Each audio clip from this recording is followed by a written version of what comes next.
నమస్తే, welcome to mid day news. నేను మోదరి. ముందుగా బులెటిన్ హెడ్లైన్స్ చూద్దాం. ఫోన్ ట్యాపింగ్ తో నాకు సంబంధం లేదు, ఎవరిని బెదిరించవలసిన అవసరం లేదన్న కేటీఆర్.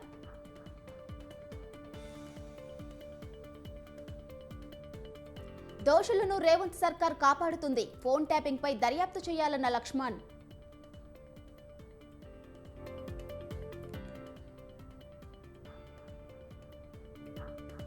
సచివాలయాల వద్ద బారులు తీరిన పెన్షన్దారులు, ఉదయం నుంచే వృద్ధుల పడిగాపులు.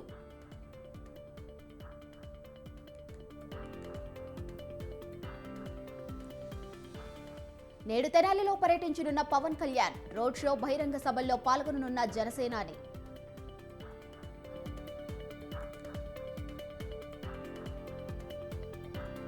శంషాబాద్లో భారీగా బంగారం పట్టివేత, 12 కేజీల గోల్డ్ సీజ్.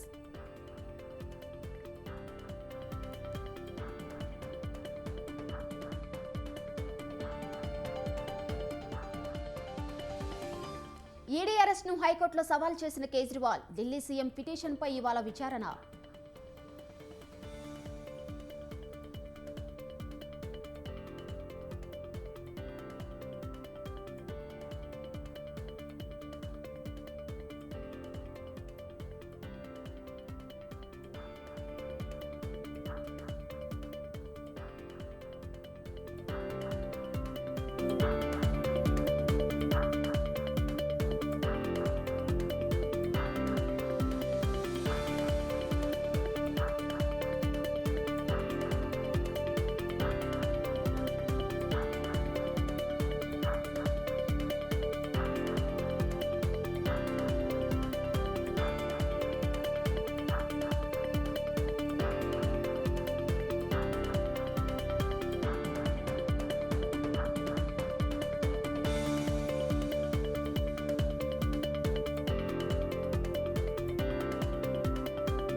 ఏపీలో పెన్షన్దారులు పడిగాపులు పడుతున్నారు.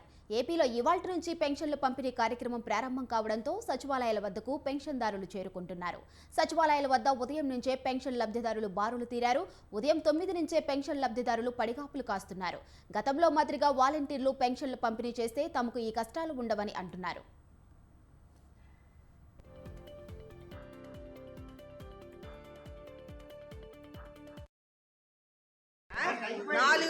ఎప్పుడు పెట్టి తింటున్నాము.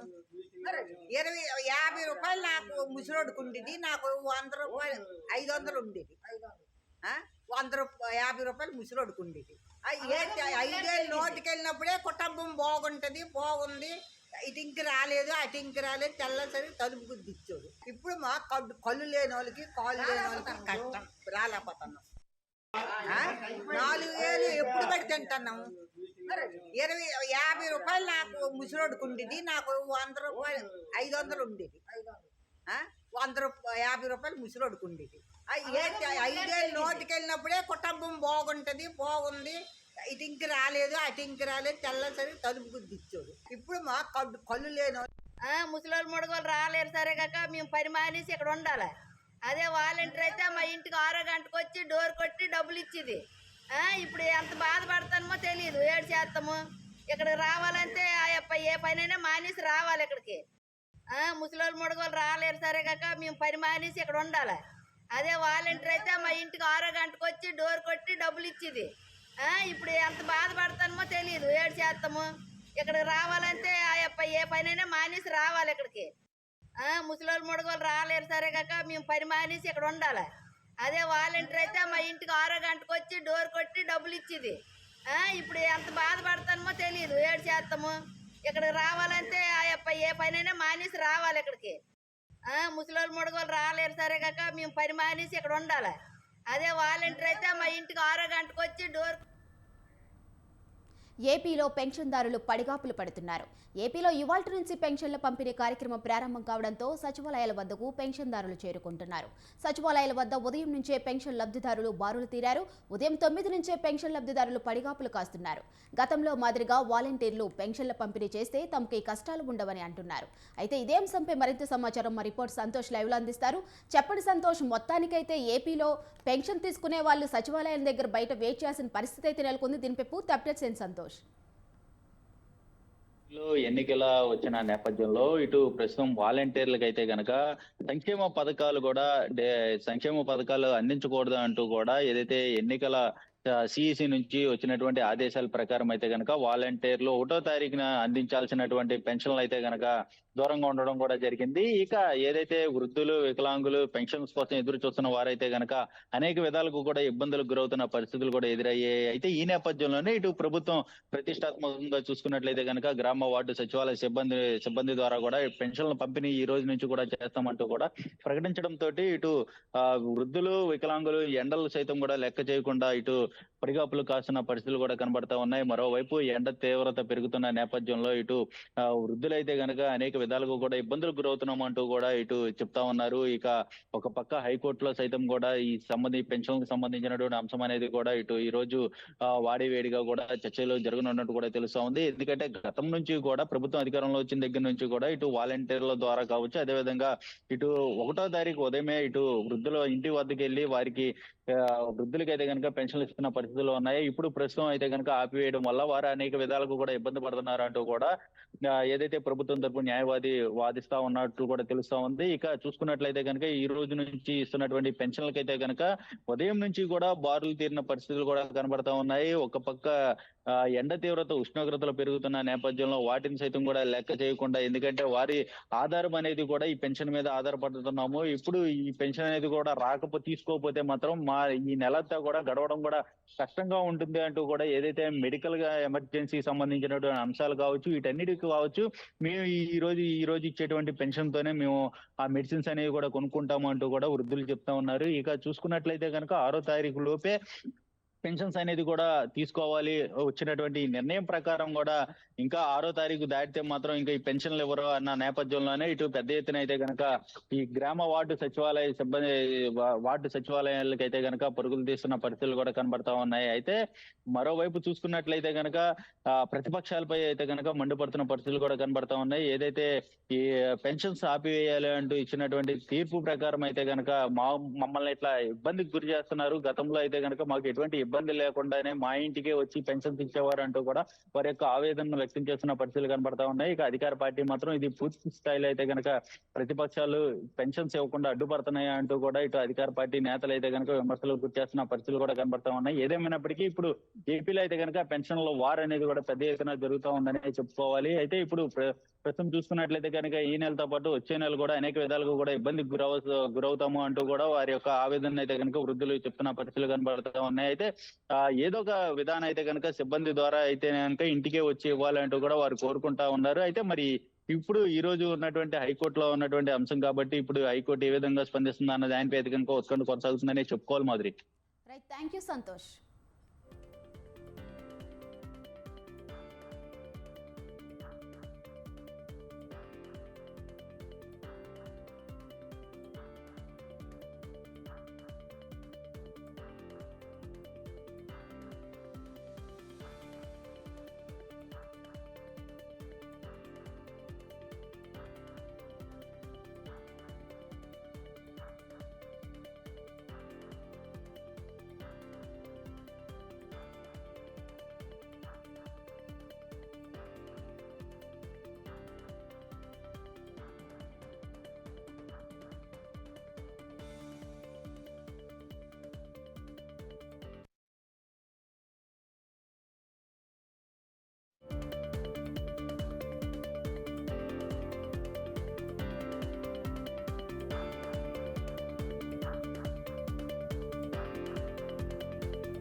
తెలంగాణలో సంచలనం సృష్టించిన ఫోన్ ట్యాపింగ్ కేసులో దర్యాప్తు ముమ్మరం చేశారు పోలీసులు.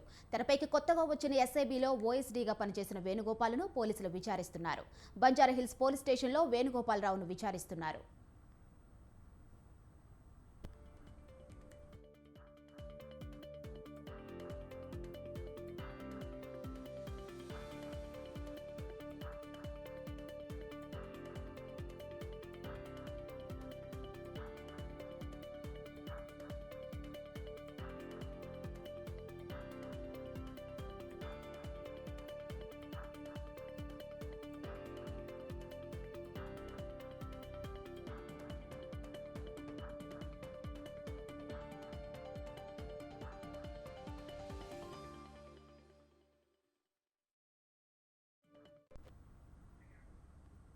వేణుగోపాలరావు రిటైర్డ్ కాగానే ఎస్ఐబి ఓఎస్డీగా నియమించింది గత ప్రభుత్వం. ఎస్ఐబి మాజీ చీఫ్ ప్రభాకర్ రావు టీంలో వేణుగోపాలరావు కీలకంగా పనిచేసినట్టు గుర్తించారు. వేణుగోపాల్ను విచారించి అరెస్ట్ చేస్తే అవకాశం ఉన్నట్లు తెలుస్తోంది. ఇక ఇదే అంశంపై మరింత సమాచారం మా రిపోర్టర్ ఉషా లైవ్లో అందిస్తారు. చెప్పండి ఉషా.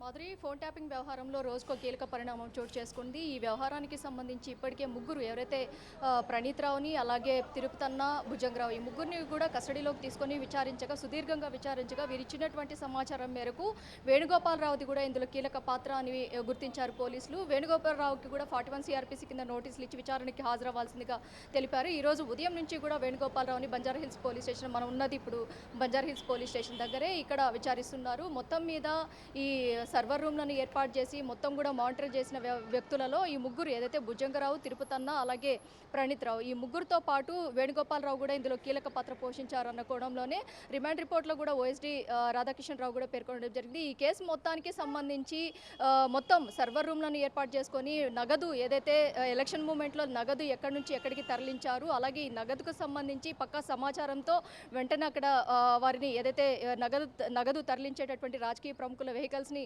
సీజ్ చేయడము, ఆ నగదు మొత్తాన్ని కూడా వెంటనే బీఆర్ఎస్ పార్టీకి సంబంధించి ఎలక్టోరల్ బాండ్స్కి సంబంధించి దీన్ని టర్న్ చేయడము, ఇవన్నీ కూడా తతంగం మొత్తం కూడా ఈ నలుగురు వ్యక్తులే దగ్గరుండి చేశారన్న కోణంలోనే ఇతన్ని కూడా పిలిచి దర్యాప్తు అయితే చేస్తున్నారు. ప్రస్తుతం అయితే సుదీర్ఘంగా దర్యాప్తు చేస్తున్నటువంటి పోలీస్ అధికారులు మరి కాసేపట్లో ఏదైతే గతంలో ప్రణీత్ రావుని, అలాగే భుజంగరావుని, తిరుపతనని మొదట విచారించిన అనంతరము అరెస్టు చేశారు. అరెస్టు చేసిన తర్వాత నాంపల్లి కోర్టులో ప్రొడ్యూస్ చేశారు. ఆ తర్వాత కస్టడీ పిటిషన్ దాఖలు చేసుకున్నారు. సేమ్ ప్రొసీజరే ఈ కేసులో కూడా ఇతన్ని వేణుగోపాలరావుని కూడా అరెస్టు చేసి తర్వాత నాంపల్లి కోర్టులో ప్రొడ్యూస్ చేసి ఆ తర్వాత కస్టడీ కోరే అవకాశం ఉంటుంది. మరోవైపు చూసుకున్నట్టయితే ఇతను గతంలో ఏదైతే రిటైర్డ్ అయిన తర్వాత కూడా ఎస్ఐబిలో అడిషనల్ ఎస్పీగా కూడా కొనసాగారు. ఏదైతే గత ప్రభుత్వ హయాంలో ఓఎస్డీలుగా రిటైర్డ్ అయిన వ్యక్తులనే చాలా మందిని కూడా తీసుకోరు. అందులో రాధాకిషన్ రావుతో పాటు ప్రభాకర్ రావు, అలాగే ఇతను వేణుగోపాలరావు, మొత్తం కూడా ఒక సామాజిక వర్గానికి చెందినటువంటి వీరందరూ కూడా అధికార పక్షం, ఏదైతే గతంలో ఉన్నటువంటి బీఆర్ఎస్ పార్టీకి అధికారం చేకూర్చాలి అన్న కోణంలోనే ఈ మొత్తం కూడా మానిటరింగ్ చేసే దానికి సంబంధించి కావచ్చు, ఫోన్ ట్యాపింగ్ విషయంలో కావచ్చు, కీలక పాత్ర ఈ నలుగురు కూడా పోషించారన్న ఆరోపణలు కూడా ఉన్నాయి. కాబట్టి అతనికి సుదీర్ఘంగా వేణుగోపాలరావు అనే వ్యక్తిని కూడా సుదీర్ఘంగా విచారిస్తున్నారు. మరోవైపు చూసుకున్నట్టయితే ఈ రోజు నాంపల్లి కోర్టులో ఇప్పటికే కస్టడీ పిటిషన్కి సంబంధించి పంజాగుట్ట పోలీసులు వేసుకున్నటువంటి రాధాకిషన్ రావు కస్టడీ పిటిషన్కి సంబంధించి రిజర్వ్లో ఉంది. కాబట్టి రాధాకిషన్ రావుని మరి కాసేపట్లో కస్టడీకి సంబంధించి ఒక తీర్పు వస్తే కనుక రాధాకిషన్ రావుని కూడా కస్టడీ తీసుకునే అవకాశం ఉంటుంది. ఇప్పటికే 10 రోజులు కస్టడీ కోరారు కాబట్టి పంజాగుట్ట పోలీసులు, దీనికి సంబంధించి నాంపల్లి కోర్టు ఎన్ని రోజుల కస్టడీకి ఇస్తుంది అనేది మాత్రం సర్వత్రా ఉత్కంఠగా ఉంది. మరోవైపు బెయిల్ పిటిషన్, ప్రణీత్ రావుది కూడా బెయిల్ పిటిషన్ కూడా ఈరోజు రిజర్వ్ చేశారు. కాబట్టి బెయిల్కి సంబంధించి కూడా ఒక కీలక సమాచారం వచ్చే అవకాశం ఉంటుంది. ఇంకో కేసు టెలిగ్రాఫ్ యాక్ట్కి సంబంధించి కూడా, ఈ టెలిగ్రాఫ్ యాక్ట్ ఈ ఫోన్ ట్యాంపరింగ్కి సంబంధించి వర్తిస్తుందా లేదా అన్న కోణంలో కూడా ఈ కేసుకి సంబంధించి కూడా సుదీర్ఘంగా ఇప్పటికే మెమో దాఖలు చేసుకున్నారు. కాబట్టి ఇది అసలు పిటిషన్లో ఉందా లేదా అన్న కోణంలో కూడా దీన్ని కూడా విచారించే అవకాశం ఉంటుంది. ఫోన్ ట్యాపింగ్ వ్యవహారంలో త్రవ్వే కొద్దీ చాలామంది వ్యక్తులు ఇందులో బయటకు వస్తున్నారు. ఇప్పటికే చూసుకున్నట్టయితే పలువురు ప్రైవేటు వ్యక్తులతో పాటు ఎస్ఐబి వింగ్లో కావచ్చు, అలాగే టాస్క్ ఫోర్స్ వింగ్లో కావచ్చు, చాలామంది ఇందులో ఇన్వాల్వ్ అయ్యారు. గతంలో ఉన్నటువంటి వ్యక్తులు ఎవరెవరైతే కానిస్టేబుల్స్ దగ్గర నుంచి ఇన్స్పెక్టర్స్ దగ్గర వరకు ప్రతి ఒక్కరిని కూడా విచారించినటువంటి దర్యాప్తు బృందం ఇప్పుడే ఐఓ అధికారి జూబ్లీ హిల్స్ ఏసీపీ అయినటువంటి ఐఓ అధికారిగా ఉన్నటువంటి వెంకటరెడ్డి ఆధ్వర్యంలో, అలాగే west zone DCP Vijay Kumar, ఈ ఇద్దరు కూడా పర్యవేక్షిస్తూ ఈ కేసును మొత్తాన్ని కూడా డీల్ చేస్తున్నట్టుగా తెలుస్తుంది. ఈ కేసులో కీలక కింగ్పిన్గా ఉన్నటువంటి వ్యక్తి ప్రభాకర్ రావుకి ఆచూకీ మాత్రం ఇంతవరకు కూడా మొన్నటి వరకు విదేశాల నుంచి వస్తున్నారు ప్రభాకర్ రావు అన్న ఒక సందేశం అయితే వచ్చింది. కానీ ప్రభాకర్ రావు ఇంతవరకు కూడా ఎలాంటి ఇన్ఫర్మేషన్ లేదు, అతను వస్తున్నాడా లేదా అన్నది కూడా ఇంతవరకు అయితే పూర్తి సమాచారం అయితే లేదు. మరోవైపు టెక్నికల్ ఎవిడెన్స్ ఏవైతే వీటన్నిటిని కూడా వీళ్ళు మాయం చేశారో దానికి సంబంధించి కూడా రిమాండ్ రిపోర్ట్లు ఏదైతే తిరుపతి అన్న అలాగే భుజంగరావు ఇచ్చినటువంటి రిమాండ్ రిపోర్ట్ ఏదైతే ఉందో దానిలో ఉన్నటువంటి టెక్నికల్ ఎవిడెన్సెస్ మొత్తాన్ని కూడా కలెక్ట్ చేసుకున్నారు పోలీసులు. దీనికి సంబంధించి ఎఫ్ఎస్ఎల్ రిపోర్ట్ కోసం కూడా వెయిట్ చేస్తున్నారు. మొత్తం ఆ రోజు సీన్ ఆఫ్ రీకన్స్ట్రక్షన్లో భాగంగా ప్రణీత్ రావుని దగ్గర నుండి తీసుకెళ్లి మూసీ నదిలో ఎలా పడేశారు, అలాగే వీటిని కట్టర్ల ద్వారా ఎలా ధ్వంసం చేశారు, ఆ మెటీరియల్ మొత్తాన్ని కూడా వీళ్ళు కలెక్ట్ చేసుకొని దీన్ని కూడా ఫోరెన్సిక్ ల్యాబ్కి పంపించారు. దీని రిపోర్ట్ కూడా వచ్చే అవకాశం ఉంటుంది. మరోవైపు చూసుకున్నట్టయితే వీళ్ళందరూ ఎస్ఐబిలో ఉన్నటువంటి ప్రతి ఒక్క ఎంప్లాయీ ఇందులో ఇన్వాల్వ్మెంట్ ఉంది కాబట్టి ఫోన్ ట్యాపింగ్ వ్యవహారంలో వీళ్ళందరి ఫోన్లు కూడా రిట్రైవ్ చేసినట్టయితే మరింత సమాచారం కూడా వచ్చే అవకాశం ఉంటుంది. అలాగే ఈ కేసుకి సంబంధించి స్ట్రాంగ్ ఎవిడెన్స్ కూడా ఈ రిట్రైవ్ చేసిన ద్వారా కూడా కలెక్ట్ చేసుకునే అవకాశం ఉంటుంది. కాబట్టి సుదీర్ఘంగా దర్యాప్తు అయితే అధికారులు అయితే కొనసాగిస్తున్నారు. మరోవైపు ఈరోజు రాధాకిషన్ రావుని కస్టడీలోకి తీసుకున్నట్టయితే మరింత సమాచారం వచ్చే అవకాశం ఉంటుంది. మరికొన్ని అరెస్టులు కూడా జరిగే అవకాశం ఉంటుంది. ఓవరాల్గా ఈ కేసుకి సంబంధించి రాజకీయ ప్రముఖులు ఇందులో ఎక్కువగా ఇన్వాల్వ్ అయి ఉన్నారు అన్న ఆరోపణలు వస్తున్నాయి. కాబట్టి ఎవరా రాజకీయ ప్రముఖులు, ఎవరెవరు వీరిని పురిగొల్పారు, అలాగే ప్రైవేట్ వ్యక్తులు ఎవరు, ఇజ్రాయెల్ నుంచి వచ్చినటువంటి ఎక్విప్మెంట్ ఏదైతే 2 కోట్ల పైచిలుకు ఉంది కాబట్టి 2 కోట్ల పైచిలకి ఈ ఎక్విప్మెంట్కే వీళ్ళు ఇన్వెస్ట్ చేశారు అంటే ఆ హవాలా ద్వారా జరిగినటువంటి దందాలు ఎంతెంత ఉన్నాయి. అలాగే ఈ కేసుకి సంబంధించి ఎన్ఫోర్స్మెంట్ డైరెక్టరేట్ కూడా ఇన్వాల్వ్ అయ్యే అవకాశం ఉంటుంది. కాబట్టి హవాలా ద్వారా అదే ఎలక్షన్ మూమెంట్లో వచ్చినటువంటి నగదు మొత్తాన్ని వీళ్ళు ఎక్కడ తరలించారు, ఎలక్షన్ కమిషన్కి సరెండర్ చేయాల్సినటువంటి ఈ అమౌంట్ మొత్తాన్ని కూడా వీళ్ళు ఎవరెవరికి ఇచ్చారు అన్న కోణంలో అయితే పూర్తి స్థాయిలో దర్యాప్తుకైతే ఎన్ఫోర్స్మెంట్ డైరెక్టరేట్ కూడా రంగం సిద్ధం చేసుకున్నట్టుగా తెలుస్తోంది. Madhuri. Right, thank you Usha.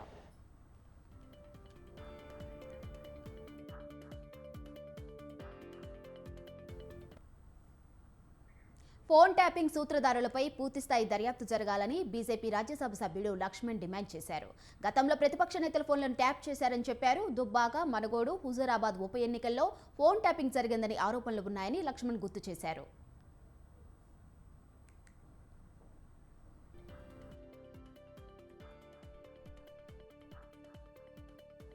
రోజువారీగా మరి పతాక శీర్షికల్లో వాళ్ళ వార్తలు వస్తున్నాయి. ఆ యొక్క దర్యాప్తులో పబ్లిక్ డొమైన్లో వచ్చినటువంటి వార్తలు, అంశాలు చూస్తూ ఉంటే దిగ్భ్రాంతి కల్పిస్తూ ఉన్నాయి. మరి అటువంటి గంభీరమైన సమస్యను, సూత్రధారులను ఎవరిని కూడా మరి అందులో పరిగణలోకి తీసుకోకుండా కేవలం మరి అసలు దోషులను తప్పించడానికి కాంగ్రెస్ ప్రభుత్వం, రేవంత్ రెడ్డి ప్రభుత్వం మసిపూసి మారడిగా చేస్తున్నట్టుగా ఇవాళ భావిస్తూ ఉన్నాం. ఒకవైపు దేశ భద్రత, మరి అదే రకంగా వ్యక్తుల భద్రత మరియు స్వేచ్ఛను హరింపజేసే రీతిలో ఈ మొత్తం తతంగం జరిగిందని, అంటే ప్రభుత్వం ప్రాయోజితమైనటువంటి యంత్రాంగం వ్యక్తిగత జీవితాల్లోకి ఉద్దేశపూర్వకంగానూ దుర్మార్గపు చొరబాటుగా మరి ఎంత హాని మరి కలిగించిందో ఇవాళ స్పష్టమవుతూ ఉన్నది. కాంగ్రెస్ ప్రభుత్వానికి నీటి నిర్వహణ చేయటం తెలియదని బీఆర్ఎస్ వర్కింగ్ ప్రెసిడెంట్ కేటీఆర్ అన్నారు. వేసవి ఆరంభంలోనే ఎద్దడి మొదలైందని చెప్పారు. హైదరాబాద్లో 10 ఏళ్లుగా తాగునీటి కష్టాలు లేవని, నేడు ఇక్కడ ట్యాంకర్ల దందా జోరుగా నడుస్తుందని విమర్శించారు. రాష్ట్రంలో మళ్లీ ఇన్వర్టర్లు, జనరేటర్లు వినియోగంలోకి వచ్చాయని ఎద్దేవా చేశారు. మారుమూల తండాల్లోనూ తాగునీరు అందించిన ఘనత కేసీఆర్దే అన్నారు. పార్టీ గేట్లు ఎత్తటం కాదు, ప్రాజెక్టు గేట్లు ఎత్తండి అంటూ సీఎం రేవంత్కు సూచించారు. ఫోన్ ట్యాపింగ్పై కాదు, వాటర్ ట్యాపింగ్పై దృష్టి పెట్టాలని కేటీఆర్ హితవు పలికారు. ఉండే ప్రాజెక్టుల్లో నీళ్లు ఉన్నాయి, కానీ నిర్వహించే తెలివి ఈ ప్రభుత్వానికి లేదు. పార్టీ గేట్లు ఎత్తడం కాదు, ముఖ్యమంత్రి గారు ప్రజల కోసం చేతనైతే ఈ ప్రాజెక్టుల గేట్లు ఎత్తండి. పార్టీ గేట్లు ఎత్తడం, అదే పనిలో రాజకీయాలు చేయడం కాదు, ప్రజల కోసం ప్రాజెక్టుల గేట్లు ఎత్తండి. ఫోన్ ట్యాపింగ్ కాదు, వాటర్ ట్యాపింగ్ మీద దృష్టి పెట్టండి. మీరు చేయాల్సిన పని చేయకుండా ఇవాళ పనికిమాలిన పనులు చేస్తూ ఉన్నారు. ఇన్ని నీళ్లు చుట్టూతా ఉండంగా ఎందుకు ప్రజలు ట్యాంకర్లు కొనాల్సిన దుస్థితి ఉంటుందో ముఖ్యమంత్రి గారు చెప్పాలా. వాస్తవం ఏంది? కేఆర్ఎంబీకి ప్రాజెక్టులు అప్పచెప్పారు, నాగార్జున సాగర్ అప్పచెప్పారు. ఇవాళ అక్కడ నీళ్లు తీసుకోవాలంటే ఢిల్లీ వాడి ముందు బిచ్చం అడుక్కున్నట్టు నీళ్ల కోసం కూడా, తాగునీళ్ళ కోసం కూడా అడుక్కునే దుస్థితి తెచ్చింది రేవంత్ రెడ్డి ప్రభుత్వం. వాళ్ళని బతిలాడుకోవాల్సిన పరిస్థితి వచ్చింది. ఈయన దృష్టి పెట్టింటే లాస్ట్ 2-3 మంత్స్ ఈ ప్రభుత్వం దృష్టి పెట్టింటే ఈ ఎండాకాలం లోపల పూర్తి అయ్యేది, డెడ్ స్టోరేజ్ నుంచి కూడా నీళ్లు తీసుకునే కెపాసిటీ ఉండేది. ఆ పని కూడా చేయలేదు, పట్టించుకోలేదు. పనికిమాలిన రాజకీయాలు తప్ప ప్రజల కష్టాలు లేదు. ఇవాళ రాష్ట్ర నేను ఒకటే అంటా ఉన్నా ఈ ముఖ్యమంత్రి గారిని, ముఖ్యమంత్రి గారు హైదరాబాద్ మీకు ఓటు వేయలేదు, మాకు తెలుసు, మీకు కూడా తెలుసు. మరి అందుకోసం ఏమైనా బదిలా తీసుకుంటున్నావా? హైదరాబాద్ ప్రజల మీద ఏమైనా పగబట్టినావా? ఎందుకు ఈ కక్ష నీకు? మాకు అర్థం కాక అడుగుతా ఉన్నా. హైదరాబాద్లో ఇలా తాగునీటి డిమాండ్కి సరిపడా నీళ్లు ఉన్నాయి. సింగూరులో 18 టీఎంసీలు ఉన్నాయి, ఉస్మాన్ సాగర్లో, హిమాయత్ సాగర్లో నీళ్లు ఉన్నాయి, ఎల్లంపల్లిలో నీళ్లు ఉన్నాయి. నువ్వు కాళేశ్వరం పంపులు ఆన్ చేసినావు కదా, ఆ నీళ్ళను మీరు కొండపోచమ్మ దాకా తీసుకురావచ్చు. మల్లన్న సాగర్లో నీళ్లు ఉన్నాయి, కొండపోచమ్మకు తీసుకురండి, అక్కడి నుంచి హైదరాబాద్కి నీళ్ళు ఇవ్వచ్చు. ఇవ్వడం లేదు, కావాలనే. ఇంకా సిగ్గు లేకుండా ఆయన మాట్లాడుతున్నాడు. నిన్న బుక్ చేసిన 12 గంటల ట్యాంకర్లు ఇస్తున్నాం, మమ్మల్ని అభినందిస్తలేరు అంటున్నాడు ముఖ్యమంత్రి. అసలు ఒక ముఖ్యమంత్రి మాట్లాడే మాటనేనా అది? అసలు ట్యాంకర్లు కొనుక్కోవాల్సిన దుస్థితి ఎందుకు వచ్చింది నీళ్లు ఉండగా? అది చెప్పు నువ్వు ముందు. అంటే ఒక్క హైదరాబాద్ పట్టణంలో ఒక్క మార్చి నెలలో, ఇంకా ఎండాకాలం పూర్తిగా ప్రారంభం కాకముందే దాదాపు 2,30,000 పైచిలకు ట్యాంకర్లు బుక్ చేసే దుస్థితి వచ్చిందంటే మరి ప్రజలు తమ జేబుల్లోంచి పెడుతున్న ఖర్చు ఎంత ఒక్కొక్క ట్యాంకర్కి? ముఖ్యమంత్రి గారు, అది ఎవరు భరిస్తారు? తెలంగాణలో వలస రాజకీయం దుమారం రేపుతుంది. ఆపరేషన్ ఆకర్షకు ముక్తులైన నేతలపై అనర్హత వేటుకు పట్టుబడుతుంది బీఆర్ఎస్. ఇప్పటికే స్పీకర్, మండల చైర్మన్కు ఫిర్యాదు చేసిన గులాబీ నేతలు ఎందాకైనా పోరాడతామంటున్నారు. అయితే మీరు నేర్పిందే కదా మేం చేస్తున్నాం, ఇందులో కొత్తేముందని హస్తం నేతలు కౌంటర్ ఇస్తున్నారు. మరి జంపింగ్ జపాంగులకు అనర్హత వేటు తప్పదా? సభాపతుల నిర్ణయం ఏంటి? న్యాయ పోరాటం చేస్తామంటున్న గులాబీ నేతలకు ఎలాంటి అనుభవం ఎదురుకానున్నది అన్నది ప్రస్తుతం హాట్ టాపిక్గా మారింది.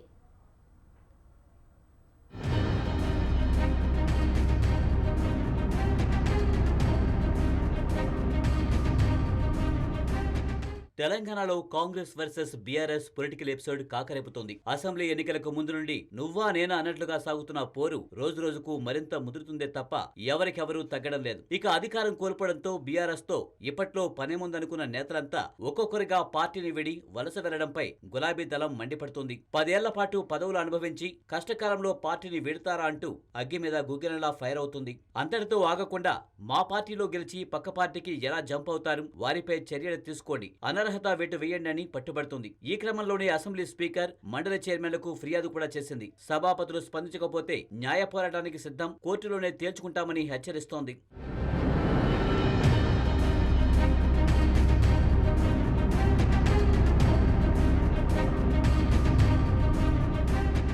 శాసనసభ ఎన్నికల్లో బీఆర్ఎస్ ఓటమితో వాడలు బండ్లవుతాయి, బండ్లు వాడలవుతాయన్నట్లు సాగుతుంది తెలంగాణ రాజకీయం. ప్రత్యేక రాష్ట్ర ఏర్పాటు తర్వాత బీఆర్ఎస్ దే హవా, కేసీఆర్ మాటే వేదం. కానీ ఇప్పుడు అలా లేదు. 10 ఏళ్ల పాలన తర్వాత రాష్ట్ర ప్రజలు తీర్పుతో గులాబీ నేతలు ఓటమి రుచి చూడక తప్పలేదు.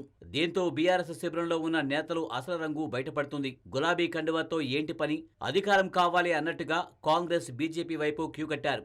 ఒకరిద్దరు కాదు, ఏకంగా కారు మొత్తం దాదాపు ఖాళీ అయింది. దీంతో కలవరంలో పడ్డ బీఆర్ఎస్ నేతలు పార్టీని వీడిన నేతలపై వేటు పడాల్సిందేనన్న కసితో ఉన్నారు. మూలిగే నక్క మీద తాటిపండు పడ్డట్టు ఓడిన దుఃఖంలో మేముంటే లోక్సభ ఎన్నికల వేళ మమ్మల్నే మోసగిస్తారా అన్న ఆక్రోశంలో ఉన్నారు. దీంతో పార్టీ ఫిరాయించిన వారిపై చర్యలు తీసుకోవలసిందేనని పట్టుబడుతున్నారు. అసెంబ్లీ స్పీకర్, మండలి చైర్మన్లు ఆ పని చేయకపోతే న్యాయస్థానాల్లోనే తేల్చుకుంటామని హెచ్చరిస్తున్నారు.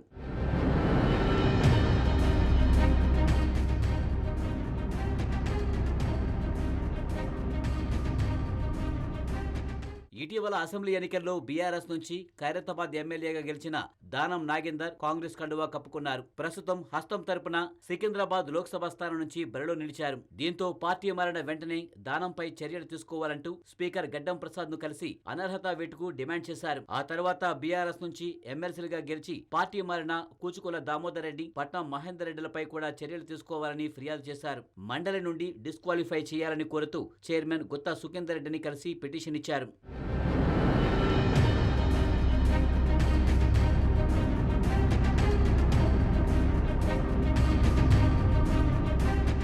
ఇక ఇదే బాటలో స్టేషన్ గణపూర్ ఎమ్మెల్యే కడియం శ్రీహరి కాంగ్రెస్ గూటికి చేరారు. దీంతో అతడిపై కూడా అనర్హత వేటు వేయాలని డిమాండ్ చేస్తూ బీఆర్ఎస్ ఎమ్మెల్యేలు అసెంబ్లీ కార్యదర్శిని కలిసి ఫిర్యాదు చేశారు. ఇక మరో గులాబీ నేత కె కేశవరావు కూడా గులాబీకి గుడ్ బై చెప్పారు. దీంతో కేకేపై కూడా అనర్హత పిటిషన్ ఇచ్చేందుకు గులాబీ నేతలు రెడీ అవుతున్నారు. వీళ్లే కాదు, ఇకపై ఎవరు పార్టీ మారినా అనర్హత వేటు వేసే వరకు ఊరుకోమని హెచ్చరిస్తుంది బీఆర్ఎస్ పార్టీ. ఒకవేళ సభాపతులు చర్యలు తీసుకోకపోతే న్యాయస్థానాలను ఆశ్రయిస్తామని అక్కడే తేల్చుకుంటామన్నారు.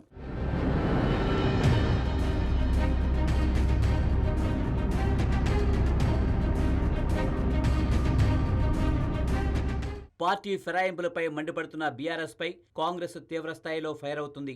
ఏమాత్రం తగ్గకుండా స్ట్రాంగ్ కౌంటర్ ఇస్తుంది. వాళ్ళు అధికారంలో ఉన్నప్పుడు చేసింది ఏమిటని నిలదీస్తోంది. 2 సార్లు ఇతర పార్టీల నుంచి పెద్ద ఎత్తున ఎమ్మెల్యేలను తమ పార్టీలోకి చేర్చుకున్న గులాబీ నేతలకు పార్టీ ఫిరాయింపులపై మాట్లాడే అర్హత లేదని ధీటుగా సమాధానమిస్తుంది. మరి ఇలాంటి పరిణామాల మధ్య స్పీకర్, మండలి చైర్మన్ నిర్ణయం ఎలా ఉండనుంది? పార్టీ మారిన నేతలపై వేటు వేస్తారా, లేదంటే గతంలో మీరు చేసింది ఇదే కదా అని లైట్ గా తీసుకుంటారా అన్నది ఆసక్తిని రేపుతుంది.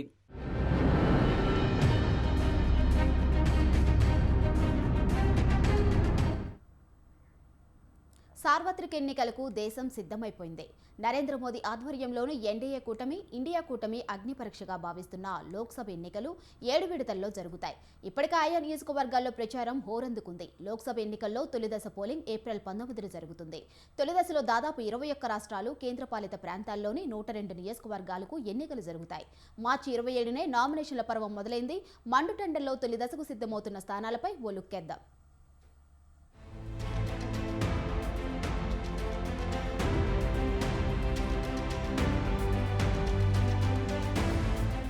ఒక పక్క మండుటెండలు, మరో పక్క వివిధ రాజకీయ పార్టీల వాడివేడి విమర్శలతో దేశంలో ఎన్నికల హీట్ హెచ్చింది. తొలి దశలో మొత్తం 102 లోక్సభ స్థానాలకు ఎన్నికలు జరుగుతూ ఉంటే తమిళనాడులో మొత్తం 39 స్థానాలకు తొలి దశలో ఎన్నికలు పూర్తవుతాయి. పాండిచ్చేరి, అండమాన్ నికోబార్, లక్షద్వీప్, జమ్మూ కాశ్మీర్లో 1 స్థానానికి ఈ దశలో ఎన్నిక జరుగుతుంది. అసోం, అరుణాచల్ ప్రదేశ్లో 2 స్థానాలకు, ఛత్తీస్గఢ్లో 1 స్థానానికి, మధ్యప్రదేశ్లో 6 స్థానాలకు, మహారాష్ట్రలో 5 స్థానాలకు, బీహార్లో 4 స్థానాలకు, మణిపూర్, మేఘాలయలో 2 స్థానాలకు, మిజోరం, నాగాలాండ్, సిక్కిం, త్రిపురలో 1 స్థానానికి, రాజస్థాన్లో 12 స్థానాలకు, ఉత్తరప్రదేశ్లో 8, ఉత్తరాఖండ్లో 5, పశ్చిమ బెంగాల్లో 3 స్థానాలకు ఎన్నికలు జరుగుతాయి. పశ్చిమ బెంగాల్, బీహార్ రాష్ట్రాల్లో మొత్తం 7 దశల్లోనూ కొన్ని నియోజకవర్గాల్లో పోలింగ్ జరగడం విశేషం.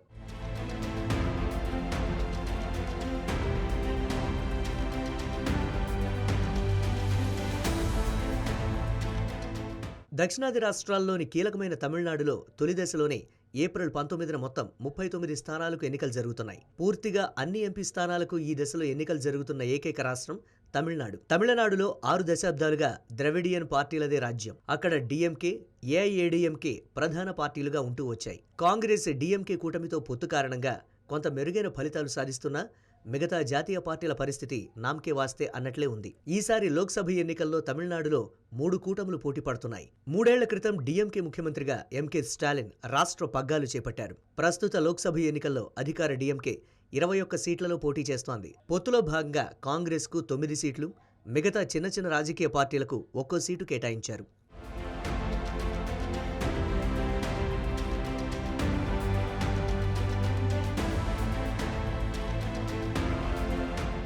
జయలలిత మరణానంతరం ఏఐఏడీఎంకేలో చీలికలు వచ్చాయి. పన్నీర్ సెల్వం, పళనిస్వామి మధ్య విభేదాలతో పార్టీ 2గా చీలింది. ప్రస్తుతం ఎరపాటి పళనిస్వామి పార్టీకే అధికార ఏఐఏడీఎంకే గుర్తింపు లభించింది. పళనిస్వామి నాయకత్వంలోని అన్నాడీఎంకే, విజయకాంత్ పార్టీ డిఎండీకేతో జతకట్టింది. పళనిస్వామి పార్టీ మెజారిటీ సీట్లకు పోటీ చేస్తోంది. డిఎండీకేకు 5 సీట్లు ఇవ్వడానికి పళనిస్వామి అంగీకరించారు. అలాగే ఎస్డిపిఐ, పుదియ తమిళగం పార్టీలకు 1 సీటు కేటాయించారు పళనిస్వామి.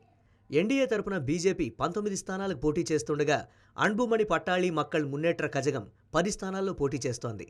మిగతా స్థానాలను చిన్న పార్టీలకు 1-2 సీట్ల చొప్పున కేటాయించారు. ఈసారి లోక్సభ ఎన్నికల్లో కనీసం కొన్ని స్థానాలైనా గెలవాలన్నదే బీజేపీ లక్ష్యం. ఇప్పటికే తమిళనాడులో ప్రధాని మోదీ ప్రచారం హోరెత్తించారు. తూత్తుకుడిలో భారీ సభ జరిపి వరాలు ప్రకటించారు. 1974లో కాంగ్రెస్ ప్రధాని ఇందిరాగాంధీ శ్రీలంక ప్రధాని సిరిమావో బండారు నాయకేతో ఒప్పందం కుదుర్చుకొని కచ్చితీవు దీవిని ఆ దేశానికి ధారాదత్తం చేశారనే అంశాన్ని మోదీ ప్రచారాస్త్రంగా మలుచుకున్నారు. 50 ఏళ్ల నాటి ఒప్పందాన్ని తిరగదోడడం సాధ్యం కాకపోయినా కాంగ్రెస్, డిఎంకేను టార్గెట్ చేసి ఓట్ల లబ్ధి పొందుదామని చూస్తున్నారు.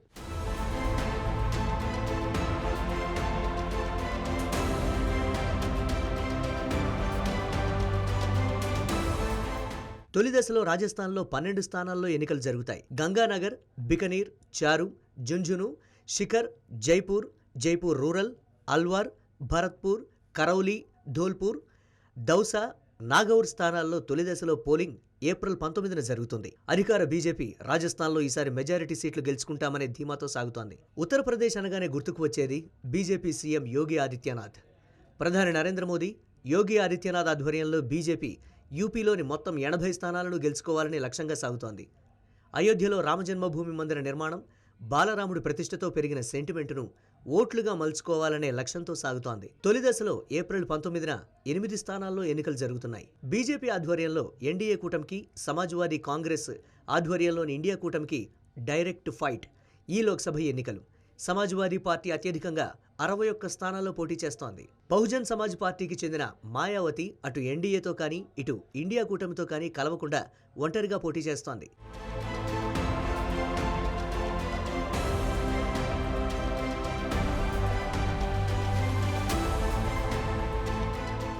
మహారాష్ట్రలో కేంద్ర మంత్రి నితిన్ గడ్కరీ లోక్సభ ఎన్నికల్లో తన అదృష్టాన్ని పరీక్షించుకుంటున్నారు. తొలి దశలో నాగ్పూర్, రామ్టేక్, చంద్రపూర్, గడ్చిరోలి, చిమ్మూర్, గోండియా, భండారా నియోజకవర్గాలకు ఎన్నికలు జరుగుతాయి.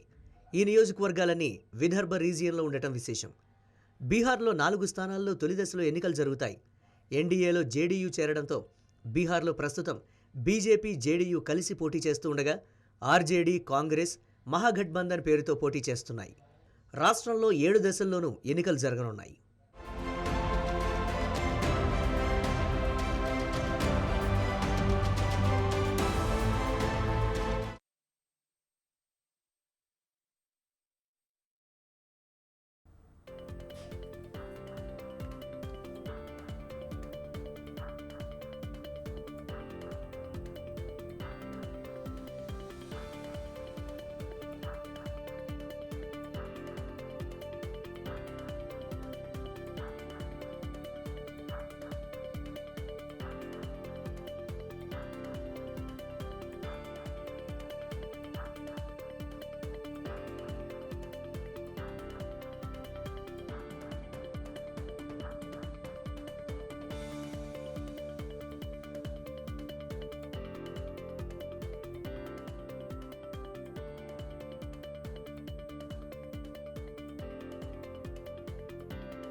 రైట్, బ్రేకింగ్ న్యూస్ చూస్తున్నాం. ఏపీలో రాజకీయాలు రసవత్తరంగా సాగుతున్నాయి. పార్టీలో అసంతృప్తులు వేరే పార్టీకి వెళ్తున్నారు. అందులో భాగంగానే శ్రీకాకుళం జిల్లాలో వైసీపీ షాక్ ఇవ్వనున్నారు కిల్లి కృపారాణి.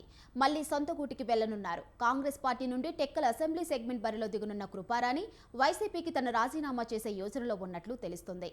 2 రోజుల్లో హైదరాబాద్లో రాహుల్ గాంధీ చేతుల మీదుగా పార్టీ కండువా కప్పుకోనున్నారు.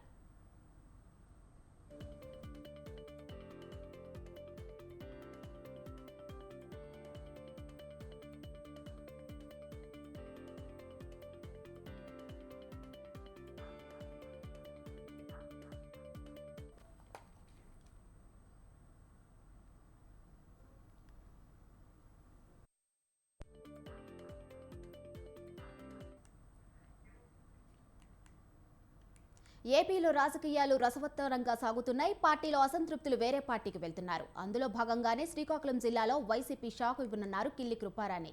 ఇక ఇదే అంశంపై మరింత సమాచారం మా రిపోర్టర్ గిరి లైవ్లో అందిస్తారు. చెప్పండి గిరి. శ్రీకాకుళం జిల్లాలో ఇప్పటికే రాజకీయం వేడెక్కిందని చెప్పుకోవచ్చు. అటు పార్టీలను అయితే పెరేస్తున్న తరుణంలో గత కొంతకాలంగా కూడా పార్టీలో ఉంటూ కూడా సౌమ్యంగా అలాగా వెళ్ళిపోతున్న డాక్టర్ కిల్లి కృపారాణి అయితే ఒక్కసారిగా అయితే ఆవిడ నిర్ణయం అయితే మార్చుకున్నారు. గతంలో ఆవిడ 2009లో జాతీయ స్థాయిలో ఉన్న నాయకుడు కింజరాపు ఎర్రనాయుడు పైన ఆవిడ ఎంపీగా గెలవడం జరిగింది. అప్పుడు రాజశేఖర రెడ్డి గారే ఆవిడ్ని దగ్గర కూడా గెలిపించారని కూడా జిల్లావాసులు చెప్పుకుంటారు. అటువంటి నాయకురాల్ని వైసీపీ అయితే జిల్లాలో పక్కన పెట్టింది. గతంలో కూడా జిల్లాకి సీఎం జగన్మోహన్ రెడ్డి వచ్చేటప్పుడు కూడా ఆవిడకి చాలా సార్లు కూడా మనకి అక్కడ ఎలిపేడ వద్ద కూడా అవమానాలు అయితే జరిగాయి. అయితే ఇదే నేపథ్యంలో ఆవిడ కామ్గా ఉన్నదని కూడా అందరూ అనుకుంటున్న నేపథ్యంలో ఒక్కసారిగా ఆవిడ శర్మిలాని కూడా కలడం జరిగిందని, ఆవిడైతే జిల్లాలో ఉన్న కళింగ సామ్రాజ్యం అయితే ఈ కళింగ ఎక్కువైతే వర్గం అయితే ఉంది, ఈ కళింగ వర్గానికి చెందిన కృపారాణి కావడంతో ఆవిడ ఒక్కసారిగా వైసీపీని వీడి ఇటు కాంగ్రెస్ లో చేరితే పెద్ద ఎత్తునే వైసీపీకి నష్టం జరిగే అవకాశాలు కూడా కనబడతాయని కూడా ఇప్పటికే అయితే ఈ కుల సమీకరణలో అయితే చాలా వరకు విశ్లేషకులు చెప్పుకుంటున్నారు జిల్లాలో. అయితే ఇప్పుడే ఇంకా అయితే ఇప్పుడు ఒక అరగంట ఆవిడ మీడియాతో కూడా మాట్లాడనున్నారు. అయితే చూడాలి, ఆవిడ టెక్కల్లో అయితే బరిలో దిగుతారని కూడా ఇప్పుడు ఇక్కడ పెద్ద ఎత్తున అయితే ఇక్కడ వినిపిస్తుంది. టెక్కల్లో అయితే పెద్ద ఎత్తున వినిపిస్తే అటు ఈ కృపారాన్నే గెలిపించుకుంటారా లేదా సామాజిక వర్గంలో ఉన్న దుర్వర్చీనికే ఓట్లేస్తారా అని కన్ఫ్యూజన్ లో అయితే ఆ వర్గం వారు ఉంటారు. దీనివల్ల వైసీపీకి నష్టమే కలుగుతుందని కూడా ఇప్పుడు పెద్ద ఎత్తున అయితే జిల్లాలో అయితే ఇదే విమర్శలు అయితే వినిపిస్తున్నాయి. Madhavi. Thank you Giri.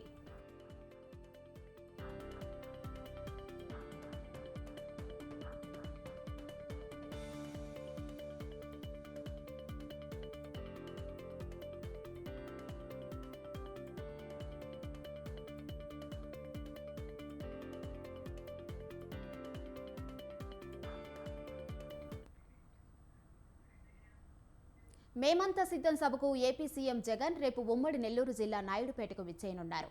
CM పర్యటనకు సంబంధించి స్థానిక ఎమ్మెల్యే కిలివేటి సంజీవయ్య తెలిపారు. ఈ సభ తుమ్మూరు జాతీయ రహదారి పక్కన ఏర్పాటు చేశామన్నారు. ఇప్పటికే సభ వద్ద ఏర్పాట్లు పూర్తి చేశామన్నారు. మధ్యాహ్నం 4 గంటలకు మేమంతా సిద్ధం సభకు జగన్ చేరుకుంటారన్నారు. సభకు వచ్చే ప్రజలకు ఎటువంటి ఇబ్బంది లేకుండా భారీ ఏర్పాట్లు చేశామన్నారు.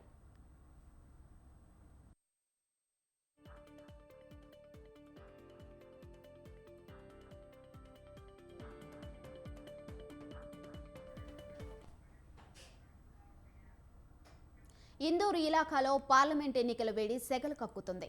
ప్రధాన పార్టీ అభ్యర్థులు నువ్వా నేనా అంటూ కాలు దువ్వుతుంటే నిజామాబాద్ రాజకీయం రంజుగా సాగుతుంది. ఎన్నికల రణరంగంలో బీఆర్ఎస్, బీజేపీ, కాంగ్రెస్లు తగ్గేదేలే అంటూ ప్రచార హోరులో దూకుడు పెంచడంతో పొలిటికల్ హీట్ మరింత కాకరేపుతుంది. ఇంతకీ ఇందూరు గడ్డ మీద ఎవరి గాలి వీస్తుంది? ఏ నేతకు పట్టం కట్టేందుకు జనం సిద్ధంగా ఉన్నారు? త్రిముఖ పోరులో ఎవరి వ్యూహం ఫలిస్తుంది?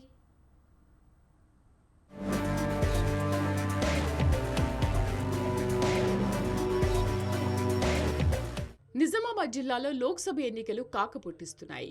గెలుపే లక్ష్యంగా దూకుడు పెంచిన ప్రధాన పార్టీ నేతలు విమర్శలు ప్రతివిమర్శలతో రెచ్చిపోతున్నారు. ఇందూరు పార్లమెంటు గడ్డపై తమ జెండా ఎగురవేసి ప్రత్యర్థులను మట్టి కరిపించేందుకు ఎత్తుకు పై ఎత్తులు వేస్తూ పావులు కదుపుతున్నారు. అసెంబ్లీ ఎన్నికల్లో జరిగిన పొరపాట్లకు తావివ్వకుండా అడుగులు వేస్తున్నారు. కాంగ్రెస్ అభ్యర్థిగా జీవన్ రెడ్డిని ప్రకటించడంతో ఎన్నికల వేడి మరింత రాజుకుంది. 3 బలమైన నేతల్నే బరిలోకి దించాయి పార్టీలు. దీంతో పదునైన అస్త్రశస్త్రాలని ప్రయోగించి విజయం దిశగా పకడ్బందీ వ్యూహాలకు పదును పెడుతున్నారు బరిలో నిలిచిన రేసుగుర్రాలు. తమ బలగాన్ని పటిష్టం చేసుకునే క్రమంలో ఎప్పటికప్పుడు ముఖ్య నేతలతో సన్నాహక సమావేశాలు నిర్వహిస్తున్నారు.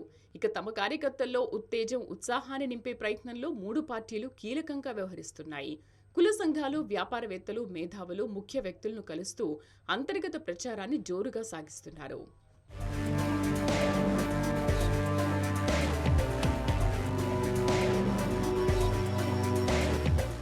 నిజామాబాద్ పార్లమెంటు బరిలో దిగిన 3 బలమైన అభ్యర్థులు కావడంతో ఎవరి ధీమాలో వారున్నారు. మరోసారి బీజేపీ నుంచి పోటీకి సై అంటున్న అరవింద్ విమర్శలు ఎంత ఘాటుగా ఉంటాయో అందరికీ తెలిసిన విషయమే. పదునైన మాటలతో వ్యంగ్యాస్త్రాలను సంధిస్తూ కార్యకర్తల్లో జోష్ నింపడంలో ఆయన స్టైలే వేరు. మరోపక్క బీఆర్ఎస్ అభ్యర్థి బాజిరెడ్డి గోవర్ధన్ కు మాస్ లీడర్ గా పేరుంది. ఆయన కూడా విమర్శలు విసరడంలో తక్కువేం కాదు. తన పంచ్ డైలాగులతో కాక పుట్టిస్తారు. రాజకీయాల్లో 4 దశాబ్దాలుగా తనదైన ముద్ర వేసుకున్న బాజిరెడ్డి స్పీచ్ మాస్గా ఉంటుంది. ప్రత్యర్థులను ఇరుకున పెట్టేలా తన మాటల తూటాలతో ఉక్కిరి బిక్కిరి చేయడంలో ఆయనకు ఆయనే సాటి. అయితే బాజిరెడ్డి ఇప్పటివరకు కేవలం అసెంబ్లీకి మాత్రమే పోటీ చేశారు. తొలిసారిగా కేసీఆర్ ఆదేశాల మేరకు పార్లమెంటు బరిలో సై అంటున్నారు. ఇటు కాంగ్రెస్ అభ్యర్థిగా అత్యంత సీనియర్ నాయకుడైన ఎమ్మెల్సీ జీవన్ రెడ్డి బరిలో నిలిచారు. మంత్రిగా, ఎమ్మెల్యేగా, ఎమ్మెల్సీగా పనిచేసిన అపార అనుభవం ఆయనకుంది. గతంలో ఒకసారి కరీంనగర్ పార్లమెంటుకు పోటీ చేసి ఓటమి పాలయ్యారు. ఇటీవలే జరిగిన అసెంబ్లీ ఎన్నికల్లో ఓటమి పాలై మంత్రి ఛాన్స్ మిస్ చేసుకున్నారు. ఇక జీవన్ రెడ్డి స్పీచ్ కూడా అద్భుతంగా ఉంటుంది. మేధావి వర్గాన్ని ఆకట్టుకునే రీతిలో ఆయన స్పీచ్ కొనసాగుతుంది. కార్యకర్తలను, నాయకులను ఆలోచనలో కట్టిపడేసేలా ఆయన మాటలు తూటాలు పేలుస్తారు. వివాదాలకు తావు లేకుండా విమర్శలు చేయడం జీవన్ రెడ్డి రూటే సపరేటు అన్నట్టుగా ఉంటుంది. ముగ్గురు రాజకీయ ఉద్దండులు కావడంతో నిజామాబాద్ పార్లమెంటు ఎన్నిక ప్రత్యేకతను సంతరించుకుంది. అయితే ముగ్గురు అభ్యర్థులు ఇటీవల జరిగిన అసెంబ్లీ ఎన్నికల్లో పోటీ చేసి ఓడిపోవడం కొసమెరుపు.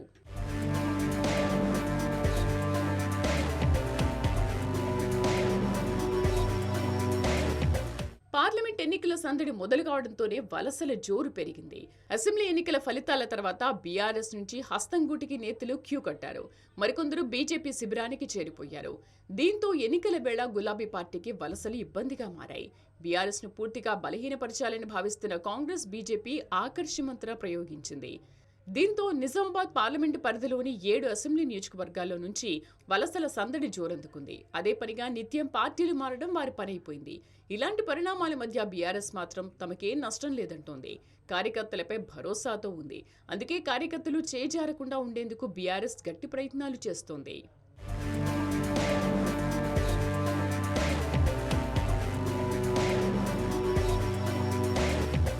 త్రిముఖ పోరుతో నిజామాబాద్ పార్లమెంటు సమరం ఈసారి మరింత ఉత్కంఠగా సాగనుందని అంటున్నారు రాజకీయ విశ్లేషకులు. మరి జిల్లా ప్రజలు ఎవరి వైపు ఉన్నారో, ఏ పార్టీ నేతకు పట్టం కట్టనున్నారో, ఇందూరు ఇలాఖాలో మీసం మెలిసేదెవరు అన్నది తెలియాలంటే లోక్సభ ఎన్నికల ఫలితాల వరకు వేచి చూడక తప్పదు.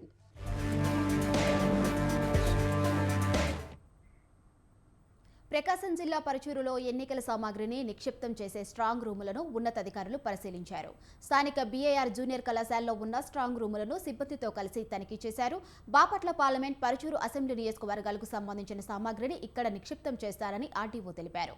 అందరూ తమ ఓటు హక్కును నిర్భయంగా వినియోగించుకోవాలని కోరారు. ఎన్నికల నియమావళిని అతిక్రమించిన వారిపై కఠిన చర్యలు తీసుకుంటామని హెచ్చరించారు అధికారులు.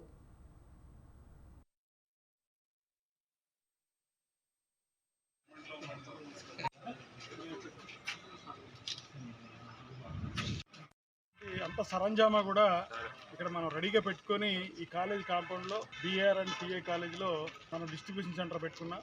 దానిలో పార్లమెంట్కి సంబంధించినటువంటి ఈవీఎంస్, వీవీప్యాట్స్, అలాగే అసెంబ్లీకి సంబంధించినటువంటి ఈవీఎంస్, వీవీప్యాట్స్ ర్యాండమైజేషన్ జరిగిన తర్వాత 12వ తారీఖు ఆ సమయంలో మనకి బాపట్ల జిల్లా కలెక్టర్ గారి యొక్క ఆధ్వర్యంలో మనకి అలాట్మెంట్ చేయడం జరుగుతుంది. అవి తీసుకొచ్చి ఇక్కడ స్ట్రాంగ్ రూమ్లో ఆర్మీ గార్డ్తో సహా పెట్టడం రెడీగా ఉన్నాం మనం. తర్వాత వాళ్ళు ఈ నెల 14వ తారీఖు దాకా కూడా అప్లై చేసుకోవడానికి అవకాశం. ఎందుకంటే last date of filing nomination నుంచి 10 రోజుల ముందు దాకా కూడా ఈ ఇంక్లూజన్స్ ఏవైతే ఉన్నాయో తీసుకోవడం జరుగుతుంది. అందుకని ఫామ్ 6 ద్వారా వాళ్ళ ఓటు హక్కుని కల్పించుకోవడానికి వాళ్ళు ప్రయత్నించవచ్చు. దానికి బూత్ లెవెల్ ఆఫీసర్ని కానీ తహసీల్దార్ని కూడా సంప్రదించవచ్చు.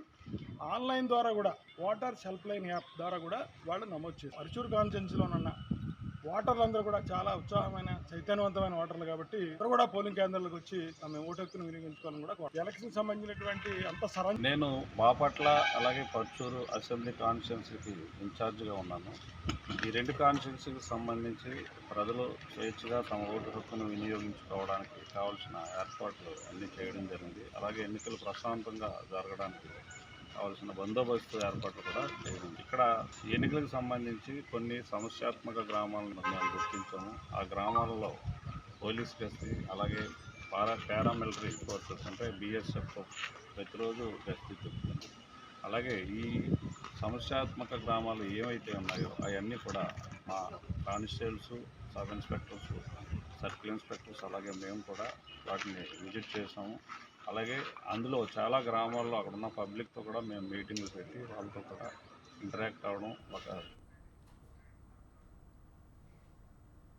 కొత్త వ్యక్తులు వస్తే సంక్షేమ పథకాలు ఆపేస్తారని బాపట్ల ఎంపీ నందిగం సురేష్ వ్యాఖ్యానించారు. చంద్రబాబు అధికారంలోకి వస్తే వాలంటీర్ల వ్యవస్థ పూర్తిగా రద్దవుతుందని విమర్శించారు. బాపట్ల జిల్లా వలపర్లలో జరిగిన ఎన్నికల ప్రచారంలో ఆయన పాల్గొన్నారు. పరుచూరు ఎమ్మెల్యే అభ్యర్థి బాలాజీతో కలిసి ఆయన తన ఎన్నికల ప్రచారాన్ని నిర్వహించారు. ఇంటింటికి వెళ్లి అందరికీ ప్రభుత్వ సంక్షేమ పథకాలు అందుతున్నాయా అని అడిగి తెలుసుకున్నారు. ఎంపీ, ఎమ్మెల్యే 2 ఓట్లు తమకే వేయాలని ఇరువురు నేతలు ఓటర్లను అభ్యర్థించారు.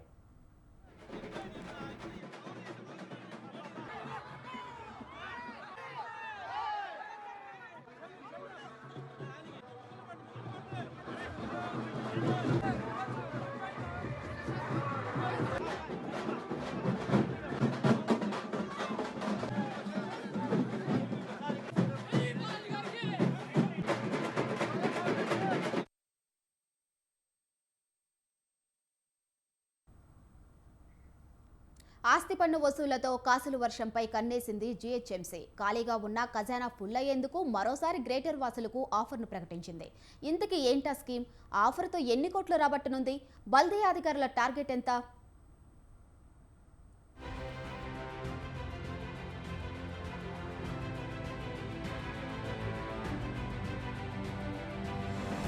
బల్దియా ఆర్థిక కష్టాలు గట్టెక్కేందుకు జీహెచ్ఎంసీలో కాసుల వర్షం కురిసేందుకు భాగ్యనగర వాసులకు మరోసారి ఎర్లీ బర్డ్ స్కీమ్ ను అందుబాటులోకి తెచ్చింది. గత ఏడాది రికార్డ్ స్థాయిలో ట్యాక్స్ వసూలు చేసిన అధికారులు ఈసారి కూడా అదే పన్ను వసూలుపై ఫోకస్ పెట్టారు. 800 కోట్ల రూపాయలు టార్గెట్ గా ఒకేసారి ట్యాక్స్ చెల్లించే వారికి 5% డిస్కౌంట్ ఆఫర్ ప్రకటించారు.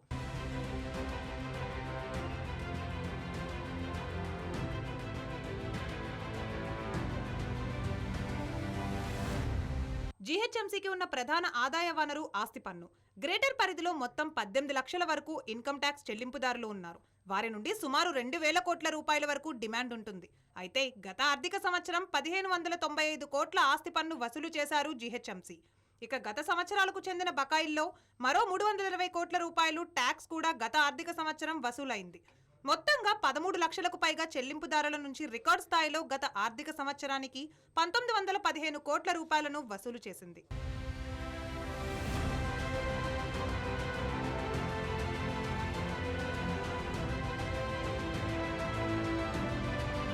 ఈసారి కూడా ఆస్తి పన్నుపై ఫోకస్ పెట్టింది జీహెచ్ఎంసీ. 800 కోట్ల రూపాయలు టార్గెట్ గా ఎర్లీ బర్డ్ స్కీమ్ ను ప్రకటించింది. వేగంగా పన్ను వసూళ్లను రాబట్టేలా ప్రణాళికలను సిద్ధం చేసుకుంది. ఈ క్రమంలోనే ట్యాక్స్ ఇన్స్పెక్టర్లు, బిల్ కలెక్టర్లు, అసిస్టెంట్ మున్సిపల్ కమిషనర్లు, డిప్యూటీ కమిషనర్లందరూ ఇన్కమ్ ట్యాక్స్ వసూళ్లపై దృష్టి సారించాలని ఆదేశాలు జారీ చేసింది. ఉదయం నుంచే ఎర్లీ బర్డ్ ద్వారా ట్యాక్స్ వసూలు చేయాలని ఆదేశించారు జీహెచ్ఎంసీ కమిషనర్ రొనాల్డ్ రోజ్. ఎక్కువగా పన్ను చెల్లించే వారందరికీ ఈ విషయాన్ని తెలియజేయాలని సూచించారు. ఇందుకు గాను ప్రత్యేక బృందాలు ఏర్పాటు చేయాలన్నారు. ఎర్లీ బర్డ్ ఆఫర్ ద్వారా తాము చెల్లించే పన్నులో ఎంత శాతం ఆదా అవుతుందో చెల్లింపుదారులకు తెలియజేస్తూ వారి నుంచి పన్నులు వసూలు చేయాలని సూచించారు.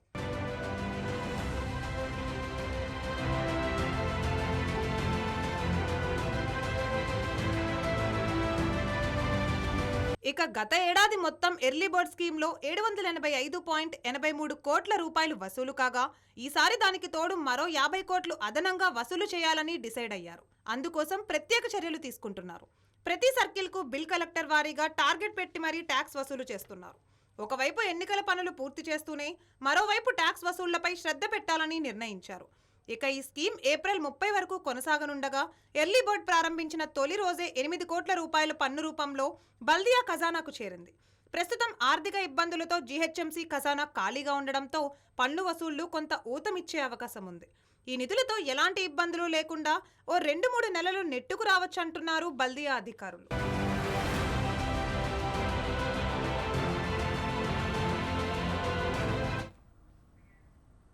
తెలంగాణలో ఎండలు దంచుతున్నాయి. భానుడి బగబగలతో జనాలు అల్లాడుతున్నారు. మధ్యాహ్నం ఇళ్ల నుంచి బయటికి రావాలంటేనే వణికిపోతున్నారు. నేటి నుంచి తెలంగాణ ప్రజలకు అలర్ట్ ఉండాలని ఐఎండీ హెచ్చరించింది.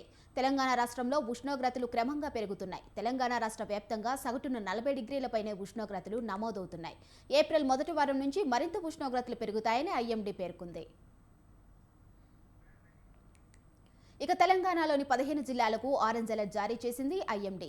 రాబోయే 5 రోజుల పాటు మరింత తీవ్రంగా ఉష్ణోగ్రతలు ఉండనున్నాయి. అత్యవసరమైతే తప్ప బయటికి రాకూడదని ప్రజలకు హైదరాబాద్ వాతావరణ కేంద్రం సూచించింది. ఉత్తర తెలంగాణ జిల్లాలకు అధికంగా వడగాల్పుల ముప్పు ఉంటుందని హెచ్చరించింది.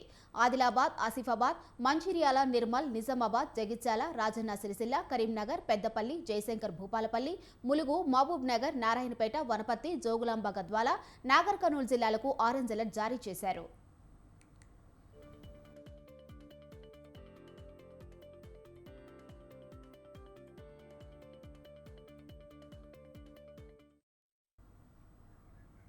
అయితే నేటి నుంచి కొన్ని జిల్లాల్లో 3 నుంచి 4 డిగ్రీల మేర పెరగనున్నాయి ఉష్ణోగ్రతలు. సాధారణం కంటే అధికంగా నమోదవుతున్నాయి. రాత్రిపూట ఉష్ణోగ్రతలు, ఎండల తీవ్రతతో ప్రజలు అవసరమైతేనే బయటికి రావాలని హెచ్చరించింది ఐఎండీ. దీనిపై మా వరంగల్ ప్రతినిధి సుధాకర్ మరింత సమాచారం అందిస్తారు. ఎండ తీవ్రత బాగుందని చెప్పేసి ఐఎండీ అధికారులు ఇప్పటివరకు హెచ్చరికలు జారీ చేయడం జరిగింది. మొత్తం మీద చూస్తే తెలంగాణ రాష్ట్రంలో 15 జిల్లాలకు సంబంధించి ఈ యొక్క ఎండకు డేంజర్ జోన్లో కూడా జిల్లాలను కూడా ప్రకటించడం జరిగింది. దాంతోపాటు చూస్తే ముఖ్యంగా చూస్తే వరంగల్ ఉమ్మడి జిల్లా వ్యాప్తంగా కూడా ఎండ తీవ్రత బాగా ఉండడంతో పాటు గతంలో చూస్తే 35 నుంచి 36 ఉండేది. కానీ ఈ సంవత్సరం ఎండాకాలం ఇంకా రాకముందు ఇప్పుడే ముఖ్యంగా ఎండ తీవ్రత బాగా పెరిగిపోవడం జరిగింది.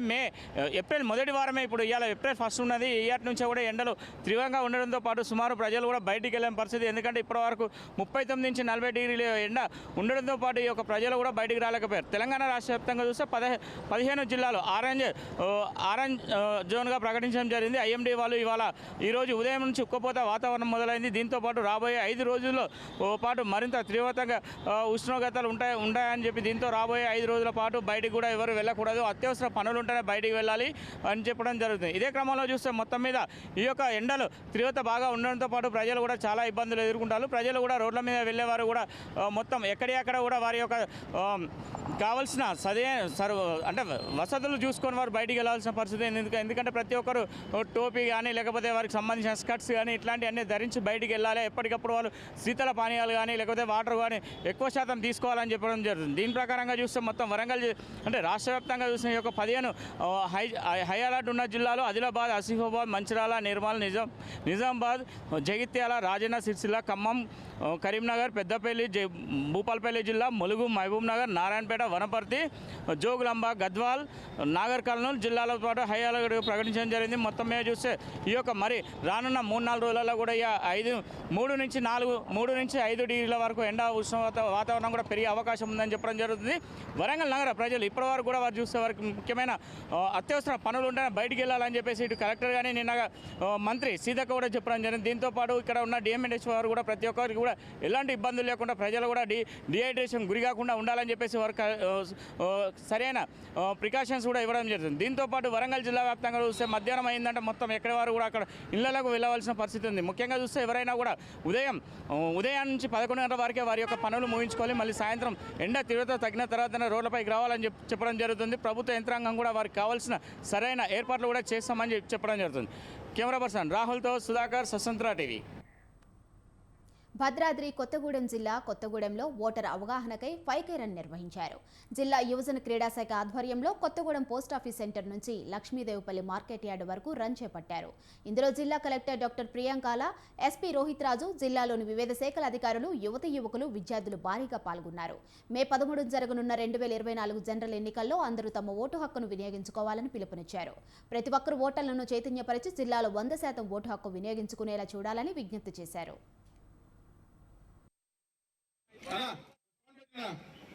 జై భారత్, జై భారత్.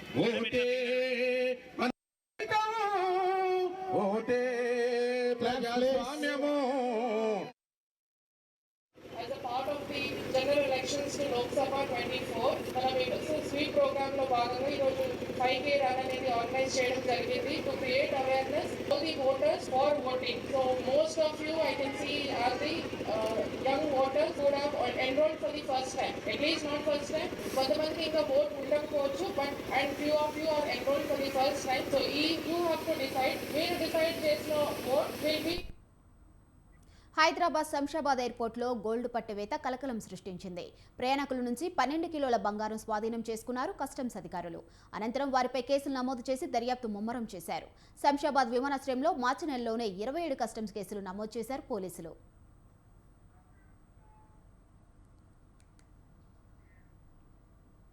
హైదరాబాద్ గచ్చిబౌలి క్లౌడ్ నైన్లోని హుక్కా సెంటర్పై ఎస్ఓటీ పోలీసులు దాడులు నిర్వహించారు. హానికరమైన ఫ్లేవర్స్ ఉపయోగించి కస్టమర్లను ఆకర్షిస్తున్నారు. డీలెఫ్ రోడ్లో నిబంధనలకు విరుద్ధంగా హుక్కా సెంటర్ నడుపుతున్న ఇద్దరిని అదుపులోకి తీసుకున్నారు. అనంతరం హుక్కా ఫ్లేవర్స్, ఫాట్స్, హుక్కా పైప్స్ స్వాధీనం చేసుకున్నారు. ఈ వ్యవహారంపై కేసు నమోదు చేసి దర్యాప్తు ముమ్మరం చేశారు గచ్చిబౌలి పోలీసులు. కడప జిల్లా సిద్ధవటం మండల పరిధిలో అక్రమ గ్రావిన్, ఇసుక మాఫియా, అక్రమ కట్టడాలు రోజురోజుకు పెరిగిపోతున్నాయి. ఎలాంటి ప్రభుత్వ అనుమతులు లేకుండా అక్రమార్కులు దందా కొనసాగిస్తున్నారు. ఈ నేపథ్యంలోనే బొగ్గుడువారిపల్లి గ్రామ పరిధిలో అక్రమంగా గ్రావెల్ తరలిస్తున్న వాహనాన్ని విజిలెన్స్ అధికారులు సీజ్ చేశారు. ఈ ప్రాంతంలో కట్టడాలు కట్టేవారు పర్మిషన్ తీసుకోవాలని, అప్పటి వరకు ఎటువంటి నిర్మాణాలు చేపట్టకూడదని స్థానిక వీఆర్ఓ హెచ్చరించారు. పెద్దపల్లె గ్రామ సర్వే నెంబర్ 878లో గ్రావెల్ పర్మిషన్ ఇవ్వలేదు. ఈ సర్వే నెంబర్లో ల్యాండ్ కన్వర్షను జరగలేదు. తహసీల్దార్ వారి ఆదేశముల మేరకు ఎటువంటి కన్వర్షన్ జరగలేదు. కావున చిత్తూరు జిల్లా పుంగనూరు పట్టణంలోని గంగమ్మ జాతర ఎంతో అట్టహాసంగా ప్రారంభమైంది. మంగళవారం సాయంత్రం జమీందారీ వంశస్థులు ప్రత్యేక పూజలు నిర్వహించి జాతరను ప్రారంభించారు. శ్రీ సుగుటూరు గంగమ్మ అమ్మవారిని దర్శించుకోవడానికి భక్తులు తరలివస్తున్నారు.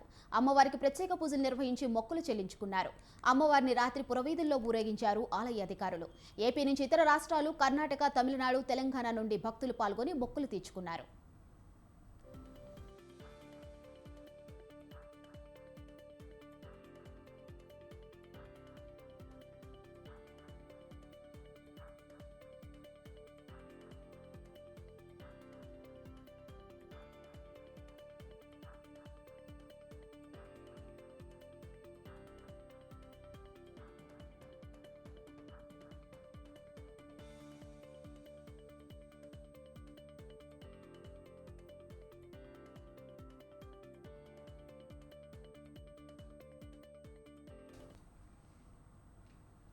ఇవే మిడ్ డే న్యూస్ అప్డేట్స్. చూస్తూనే ఉండండి స్వతంత్ర.